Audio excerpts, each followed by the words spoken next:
देश से चलता है, संविधान से चलता है और ये जनादेश मोदी जी के साथ है। 150 करोड़ भारतीय लोगों का जो आप नाम ले रहे हैं वो मोदी जी के साथ खड़े, एक बार नहीं, दो बार नहीं, तीसरी बार साथ खड़े। और जिस तरीके से आप जा रहे हैं, आप अगले 30 वर्षों तक भी भूल जाइए कि भारतीय आपके साथ आएंगे। आपके बीच में मैं बोली नहीं अश्विनी जी, आप रुक जाइए। एक यहाँ पर बहुत महत्वपूर्ण बात है, देखिए आप कॉन्ट्रास्ट देखिए नविका जी, हम कुछ दिनों से संसद में जो चल रहा है बहुत गंभीरता से, बहुत ध्यान से देख रहे हैं।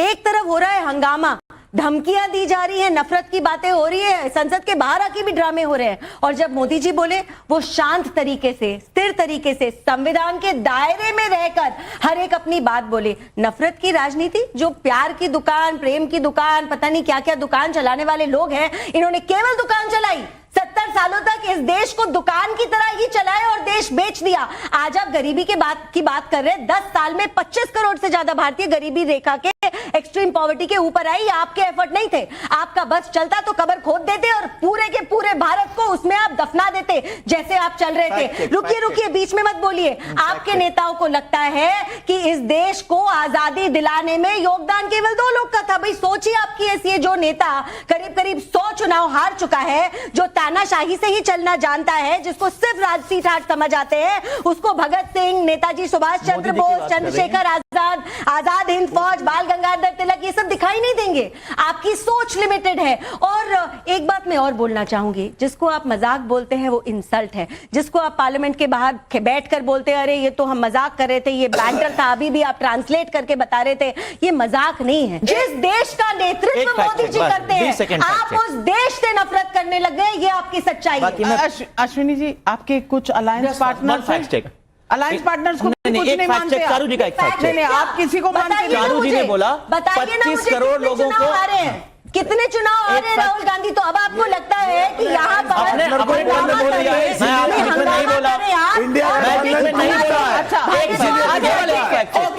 आगे तो आप थे, रुके क्यों नहीं जब मोदी जी बोल रहे थे? हंगामा क्यों किया आपने? चारू जी डर के बाद आपने बोला 25 करोड़ लोगों को आपने गरीबी रेखा से बाहर निकाला, जो कि शायद आपकी सरकार का आंकड़ा है। IMF का आंकड़ा है कि 41 करोड़ लोग गरीबी रेखा से बाहर निकले 2005 से लेकर के 2019 के बीच। कोई इंटरनेशनल ऑर्गेनाइजेशन का डेटा बताइए मुझे जिसने ये बोला हो कि आपकी सरकार ने 25 करोड़ लोगों को बाहर निकाला है। 2005 से 2019 15 साल में 41 करोड़ लोग बाहर निकाले। अरे भैया, आपको किसी को सत्ता से हटाना है, बिल्कुल मैं कहती हूं कि वाजिब ऑब्जेक्टिव है। विपक्ष है, सत्ता पक्ष को हटाएंगे तभी आप आएंगे। लेकिन इसके लिए ये जो संविधान के बीच में और हमारे लोकतंत्र के बीच में एक प्रावधान है चुनाव कराने का, जीतने का, हारने का, इसी से होगा ना सत्ता परिवर्तन। किसी को पीएमओ से ऐसे ही डंडा मार के भगा देंगे? क्योंकि राहुल गांधी जी ने तो कहा था कि अरे भाई एक दिन ये निकलेगा बाहर तो लोग इसे डंडा से मारेंगे। अब डंडा मारकर पीएमओ से निकालने के क्या सपने देख रहे हैं? क्या इस तरह की धमकियां दे रही हैं? ये लोकतंत्र में किसी को कहना भी शोभा देता है क्या?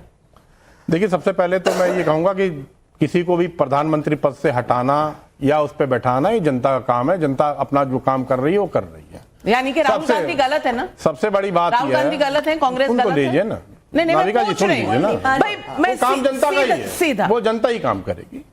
देखिए, अभी चारू जी ने एक बात कही कि भाई 100 चुनाव विपक्ष हार चुका है, लेकिन ये तो लोकसभा में खड़े होके अमित शाह जी ने कहा था, गृह मंत्री, कि हम उतने चुनाव नहीं जीते जितने हम हार चुके हैं। तो हार और जीत देखिए जो है लगी रहती है। आज सबसे बड़ा सवाल देश का ये है कि जो ओम बिरला जी ने कहा कि प्रधानमंत्री जी के खिलाफ षड्यंत्र हो रहा था, इसलिए वो नहीं आए लोकसभा में अपने वक्तव्य, अपना भाषण देने के लिए।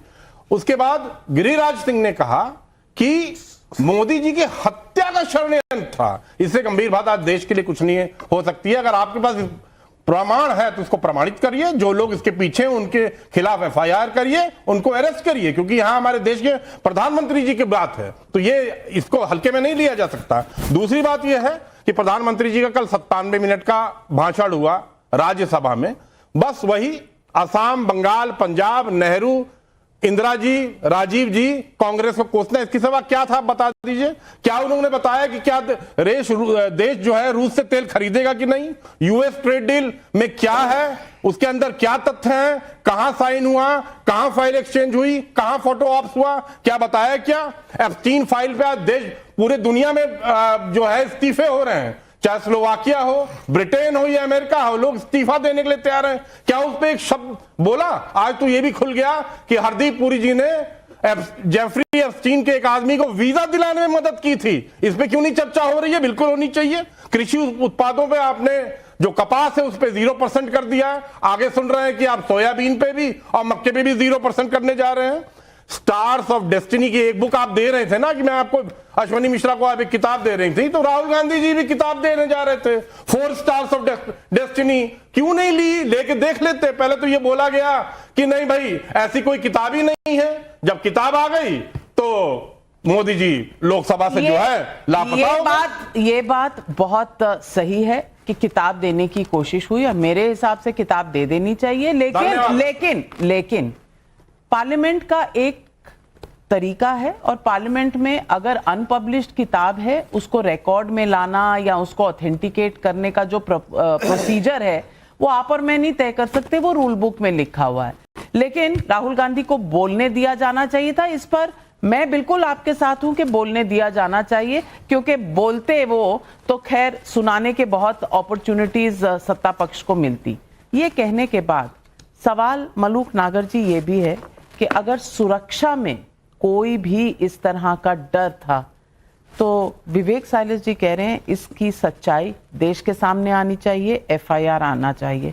जवाब देखिए नविका जी, ये देश संविधान से चलेगा और संविधान के अनुसार संसद के सभापति को जो शक्तियां हैं उनके आधार पे जो रूल बुक बनी है उस रूल बुक के आधार पे बनेगा। जर्नली क्या होता है, लोगों को आइडिया होता नहीं है, पता होता नहीं है, और देखने वालों को भी, सुनने वालों को भी, इवन हम लोगों में से प्रवक्ताओं को भी। वहां स्पीकर के लेफ्ट पे जो लोग बैठते हैं, आधा विंग उधर होता है, राइट पे जो बैठते हैं सरकार आधा उधर होता है। तो पहले तो वेल में जाना नहीं चाहिए। अगर कोई मुद्दा है भी और प्रदर्शन करना भी है तो शालीनता से जाएं वहां, और आधे से पार अगर करेंगे तो वो वहां के रूल के खिलाफ है।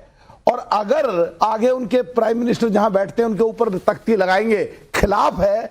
और उसको भी पार करके सीढ़ियों से चढ़ के और 6-7 मेंबर ऑफ पार्लियामेंट लेडीज अगर जाएंगे और वहां पहुंच जाए जहां PM आना भी नहीं है, जहां PM निकलने हैं, तो वो भी देख लीजिए सर, जी हाँ, बीच में मत बोलिए, बोलने नहीं दूंगा। मैं कांग्रेसी हूं, तुमसे बड़ा कांग्रेसी रहा हूं, इसे बंद कर, इसको बोलने दे। तो वहां ऐसी स्थिति में देखो कांग्रेस का जो यहाँ हालत कर रहे हैं यही पार्लियामेंट में करते हैं, इसीलिए इनकी हालत हुई है। इनका नेता इसीलिए कहता है कर रहा हूं। वहां जाकर के अगर तुम लिमिट पार करोगे और अगर वो कहीं देश या टेलीविजन पे कोई सुर्खी बन जाए और विदेश में दिखाया जाए कि प्राइम मिनिस्टर के रास्ते में 6-7 मेंबर ऑफ पार्लियामेंट लेडीज आ गए, ये सुर्खी बने, ये तो ये चाहते ही सत्ता के लालची, क्योंकि भूखे बैठे हर बार हार जाते हैं। ऐसे आदमी से इनका मुकाबला है जो बैक टू बैक लगातार 4 बार मुख्यमंत्री और बैक टू बैक लगातार 3 बार प्रधानमंत्री। माना ये हार गए, टूट गए, बिखर गए, टूट गए। ये एक भी प्रदेश में सो कॉल्ड इंडिया गठबंधन इकट्ठा नहीं लड़ सकता। आप पार्टी कांग्रेस है, कहलवा दो। और इसलिए कांग्रेस में भी गुटबाजी, और ये ऐसी स्थिति में है कि आज इनकी स्थिति समझ नहीं आ रहा। अरे जो 60 साल के करीब कांग्रेस की सरकार रही है उसमें जो तुम्हारी इकोनॉमी थी उसे तो 1.5 मत बताओ, इससे भी बुरा हाल हो जाएगा। और समाजवादी वाले भाई बैठे, अरे इनसे थोड़ा दूर करो, तुम्हारे बंटाधार करेंगे, खुद तो डूबे ही डूबे, तुम्हें भी ले डूबेंगे। For more of such videos, do like, share and subscribe to ET Now Swadesh.